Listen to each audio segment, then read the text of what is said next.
Setibanya di kamar, Ian memandangi wajahnya di cermin. Matanya masih sembab, tapi kini sorotnya tidak hanya takut. Ada sedikit keberanian, ada pertanyaan, dan mungkin ada harapan. Beberapa saat kemudian, ketika ia sedang mengganti pakaiannya menjadi piyama tipis, terdengar suara ketukan di pintu. Tapi bukan ketukan dingin seperti milik Taehyung, ketukan itu pelan dan ragu-ragu. Siapa? Tanya Ian pelan namun waspada. Pintu sedikit terbuka, pria yang tadi pengawal itu menyelinap masuk, lalu menutup pintu perlahan di belakangnya. Ia berdiri dekat rak buku berjaga-jaga, seolah sewaktu-waktu bisa kabur jika Taehyung tiba-tiba muncul. Namaku Kang Chun, aku pengawal barunya. Baru 1 bulan di sini, tapi aku tahu persis apa yang dia lakukan pada wanita sebelumnya. Ucapnya cepat dan lirih. Ian mendekat tapi tak terlalu dekat. Kenapa kau ingin membantuku? Tanyanya curiga. Chun menghela nafas. Sorot matanya tajam, tapi bukan tajam seperti milik Taehyung. Mata yang tajam karena terlalu banyak menyaksikan luka orang lain. Karena adikku dulu adalah korban, dan dia tidak pernah keluar dari tempat ini hidup-hidup. Ian terpaku, bibirnya terbuka, tapi tak ada suara yang keluar. Aku datang ke organisasi ini bukan untuk bekerja, tapi untuk mencari celah, dan kau mungkin satu-satunya kesempatan yang tersisa. Celah apa? Untuk menghancurkan Kim Taehyung. Malam itu untuk pertama kalinya Ian punya sekutu, tapi sekutu dalam dunia seperti ini bukan berarti keselamatan. Karena ketika Taehyung kembali ke kamarnya tengah malam, ekspresinya berbeda. Wajahnya tenang, tapi matanya mencurigakan.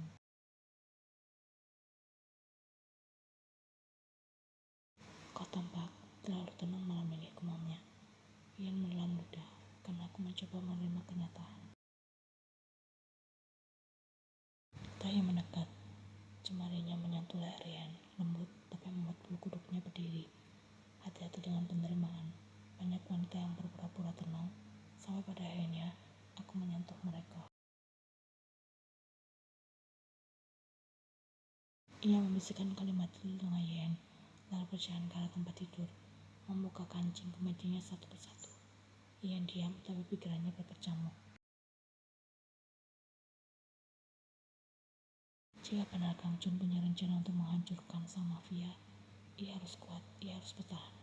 Sekuat apapun harga yang harus dibayar, bahkan jika tubuhnya sendiri jadi taruhan utama.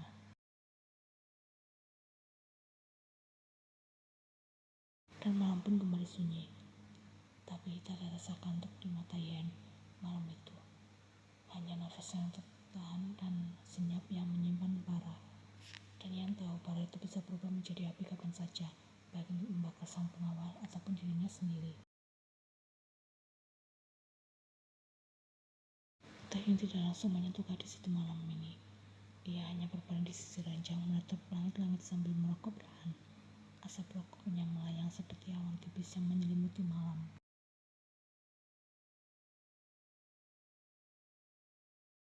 Kau tahu, katanya pelan, dulu aku membenci diri dengan orang lain. Ian tidak menjawab. Setiap kali seseorang bernafas di ranjang yang sama denganku, aku merasa sesak, seolah mereka ingin mencuri oksigen dari paru-paruku. Ian menoleh, mata mereka bertemu dalam redup cahaya lampu tidur.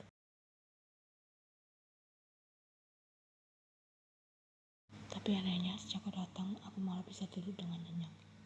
Ian mengerutkan kening. Mungkin karena kau tahu aku tidak akan bisa kemana-mana. Taehyung tersenyum miring. Atau mungkin karena aku tahu kau terlalu takut untuk saat aku tidur. Ian hanya diam.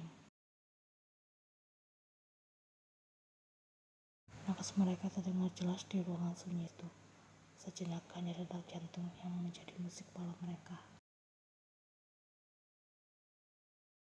Kalau kau benar-benar ingin bebas, lanjutnya, buktikan jika kau pantas. Jangan cuma menangis dan berhenti. Itu membosankan.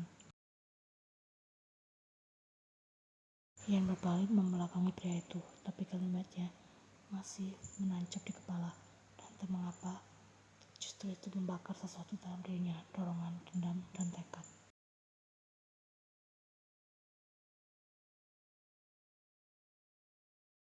Keesokan paginya, ia duduk di depan cermin. Wajahnya pucat tapi tatapannya mulai berubah. Ada api kecil di sana, api yang tak padam meski disiram oleh ketakutan. Kang Jun datang diam-diam saat mengantarkan sarapan. Kau masih hidup, bisiknya cepat. Belum, tapi belum juga, jawab Yan diri.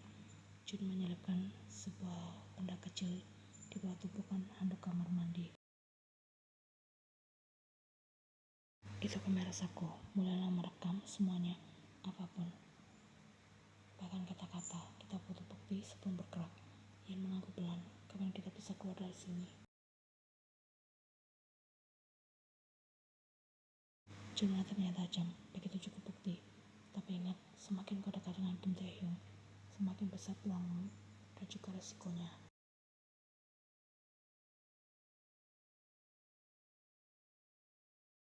Hari itu Tae-hyung mengajak Yan keluar untuk pertama kalinya. Mobil hitam mengantarnya ke rumah pelelangan kuda milik salah satu jaringan bisnis klubnya. Di sana, di antara pengawal bersenjata dan penjahat-penjahat berjas mahal, Yan berdiri seperti umpan di tengah kawanan serigala. Kenapa kamu membawaku ke sini? Bisik Yan saat mereka turun dari mobil. Karena mereka harus tahu kau milikku, dan hanya milikku. Tae memeluk pinggang Yan terlalu erat dan menaiknya masuk. Di ruangan itu, di antara tawa-tawa penuh dosa dan mata-mata yang menelanjangi Yan, sadar, ia bukan hanya tahanan, tapi simbol kekuasaan dan juga senjata.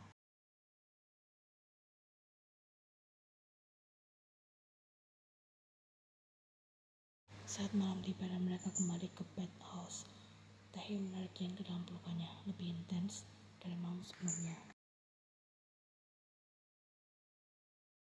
Kau membuat semua mata iri hari ini, bisiknya di leher Yan. Tapi mereka tidak bisa menyentuhmu, hanya aku. Yan gemetaran. Dan satu punya ditekan keranjang untuk pertama kalinya, ia tidak menangis. Bukan karena ia menikmati, tapi karena ia sadar satu hal. Jika ia ingin keluar dari neraka ini, maka ia harus berjalan melewati apinya. Dan Tae-hyung adalah apinya, panas, membakar, dan menyiksa. Tapi justru di sana Yan kini berpijak. Lampu temaram membuat bayangan rancang membawa ke dinding. Tirai menggantung dengan tenang di ruangan yang begitu mewah tapi dingin itu.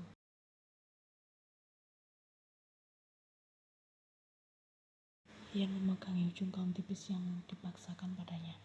Tae mendekat, langkahnya tenang, tatapannya tajam. Tapi ada sesuatu yang lebih dalam di sana. Keraguan, gusar, atau hanya kesunyian yang ia sembunyikan di balik wajah dinginnya.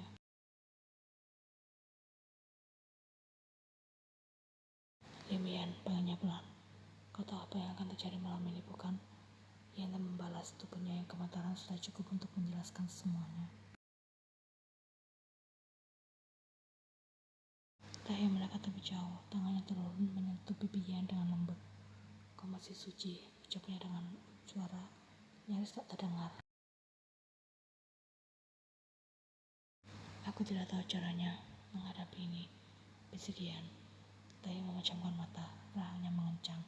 Ia menarik nafas dalam-dalam sebelum berkata, aku akan memilikimu, Lim Yan. Bukan hanya ragamu, tapi seluruh keberadaanmu. Aku tahu ini tidak adil untukmu, tapi aku tidak bisa menunggu lebih lama.